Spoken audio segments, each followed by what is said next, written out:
अस्सलामुअलैकुम दोस्तों, welcome back to our channel find Urdu. Heavier heavier का मतलब है ज़्यादा वज़न वाला, भारी।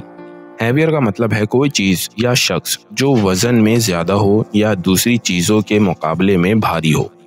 ये लफ्ज़ सिर्फ जिस्मानी वज़न के लिए नहीं बल्कि किसी भी चीज़ की इंटेंसिटी या बर्डन को बयान करने के लिए भी इस्तेमाल होता है। जैसे अगर कोई बैग एक दूसरे बैग से ज़्यादा भारी हो तो हम कहेंगे कि ये हैवियर है। इसी तरह अगर कोई जिम्मेदारी या काम मुश्किल और बहुत ज़्यादा हो तो उसे भी हैवियर वर्कलोड कह सकते हैं। This box is heavier than I expected.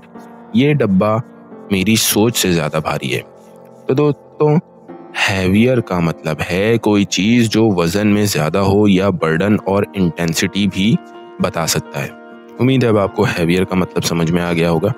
मिलते हैं नेक्स्ट वीडियो में। शुक्रिया।